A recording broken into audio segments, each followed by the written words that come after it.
गुरुदक्षिणा प्रसंग। महाभारत का एक महत्वपूर्ण और प्रेरणादायक अध्याय है जो द्रोणाचार्य द्वारा कौरव पांडवों को दिए गए प्रशिक्षण के समापन पर आधारित है।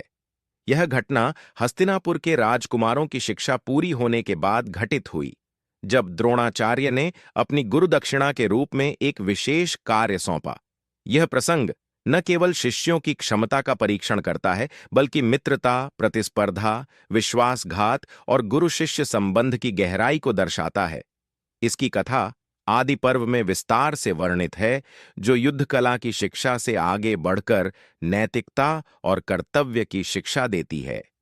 महाभारत कथा के आरंभ में कुरु वंश के राजा शांतनु के पुत्र भीष्म ने हस्तिनापुर की रक्षा के लिए सभी कौरव पांडव राजकुमारों को उत्तम युद्ध कला सिखाने का निर्णय लिया। उन्होंने ब्रह्मास्त्र विद्या के झांता द्रोणाचार्य को आमंत्रित किया। द्रोणाचार्य, जो भरद्वाज अर्षि के पुत्र और परशुराम के शिष्य थे, हस्तिनापुर पहुंचे। उनके आगमन से पहले कृपाचार्य पहले से ही कुलगुरु के रूप में राजकुमारों को प्रारंभिक शिक्षा दे रहे थे। द्रोणाचार्य ने कौरवों के 100 भाइयों और पांडवों के 5 भाइयों युधिष्ठिर, भीम, अर्जुन, नकुल, सहदेव सहित अन्य राजकुमारों को धनुर्विद्या, गदा, तलवार, रथ संचालन आदि में निपुण बनाया। अर्जुन उनकी सबसे प्रिय शिष्य बने क्योंकि उनकी एकाग्रता अद्वितीय थी। शिक्षा काल में द्रोणाचार्य ने दैनिक अभ्यास के माध्यम से शिष्यों को अस्त्र शस्त्रों का ज्ञान दिया। वे पक्षियों की आंखें भेदने जैसे सूक्ष्म अभ्यास करवाते। लेकिन द्रोणाचार्य का हृदय में एक पुराना अपमान था।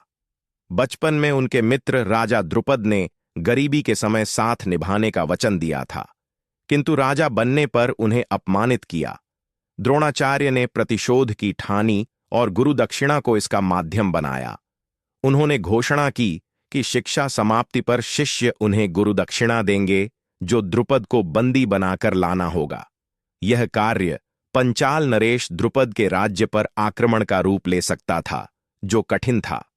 गुरुदक्षिणा की मांग और प्रारंभिक प्रयास शिक्षा पूर्ण होने पर हस्तिनापुर के राजगृह में एक भव्य समारोह आयोजित हुआ।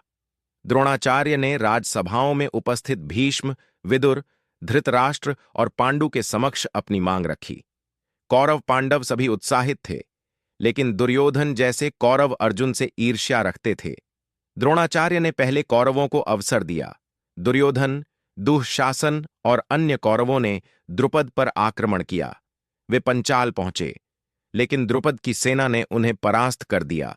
दुर्योधन घायल होकर लौटा। यह असफलता कौरवों के अहंकार को ठेस पहुंचाई। द्रोणाचार्य ने दुर्योधन को धिक्कारा, लेकिन फिर भी पांडवों को बुलाया। पांडवों में भीम ने प्रारंभिक प्रयास किया, किंतु उनकी शक्ति अधिक होने से वे युद्ध में उग्र हो गए और द्रुपद के सैनिकों से हार गए। नकुल, सहदेव छोटे होने से पीछे रहे।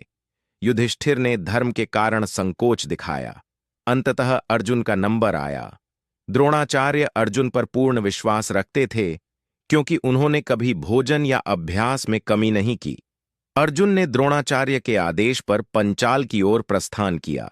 उनके साथ भीम भी गए, लेकिन मुख्य नेतृत्व अर्जुन का था। अर्जुन का विजयी अभियान अर्जुन ने गुप्त रूप से पंचाल पर आक्रमण की योजना बनाई। वे रथ पर सवार होकर द्रुपद के राज्य में घुसे। द्रुपद की सेना मजबूत थी, जिसमें उत्तम योद्धा थे। अर्जुन ने अपनी धनुर्विद्या का प्रदर्शन किया। बाणों से द्वार तोड़े, सैनिकों को भगाया। एक प्रसिद्ध प्रसंग में अर्जुन ने एकलव्य जैसी एकाग्रता दिखाई। हालांकि एकलव्य अलग कथा है। द्रुपद स्वयं युद्ध में उतरे। वे ब्राह्मण योद्धा थे, लेकिन अर्जुन की चतुराई से पराजित हुए। अर्जुन ने द्रुपद को बंदी बनाया बिना अधिक रक्तपात किए। द्रुपद को रस्सियों से बांधकर हस्तिनापुर लाया गया। यह विजय अर्जुन की श्रेष्ठता सिद्ध करती है। द्रोणाचार्य ने प्रसन्न होकर अर्जुन को आशीर्वाद दिया और कहा कि युद्ध भूमि में कोई उन्हें हरा नहीं सकेगा, सिवाय उस एक के जो अभी जन्म नहीं लिया। द्रुपद को द्रोणाचार्य के समक्ष प्रस्तुत किया गया। द्रोणाचार्य ने द्रुपद से पुराना अपमान याद दिलाया और कहा कि अब वे मित्र हैं, लेकिन द्रुपद का आधा राज्य उनका है। द्रुपद ने अपमान सहा और क्षमा मांगी। बाद में द्रोणाचार्य ने द्रुपद को मुक्त कर दिया, लेकिन उत्तरादेश द्रोणाचार्य को दे दिया। द्रुपद ने बदला लेने की ठानी, जिससे द्रौपदी का जन्म हुआ। प्रसंग का महत्व और प्रभाव। यह गुरुदक्षिणा प्रसंग महाभारत की संपूर्ण कथा का आधार बनता है। इससे अर्जुन की श्रेष्ठता स्थापित हुई, जो कुरुक्षेत्र युद्ध में निर्णायक सिद्ध हुई। दुर्योधन की असफलता ने उनकी ईर्ष्या बढ़ाई, जो पांडवों से वैमनस्य का कारण बनी। द्रोणाचार्य का द्रुपद से प्रतिशोध व्यक्तिगत था, लेकिन इससे महाभारत के युद्ध की नींव पड़ी। नैतिक रूप से यह सिखाता है कि गुरु का आदेश सर्वोपरि है, लेकिन प्रतिशोध हिंसा को जन्म देता है। कृपाचार्य इस दौरान साक्षी बने रहे।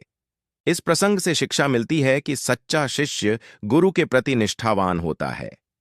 अर्जुन का उदाहरण एकाग्रता और अनुशासन का प्रतीक है। दुर्योधन की हार अहंकार का परिणाम दर्शाती है। कुल मिलाकर यह 100 शब्दों में नहीं, बल्कि महाभारत की भावना में विस्तृत है। गुरु भक्ति, शिष्य कर्तव्य,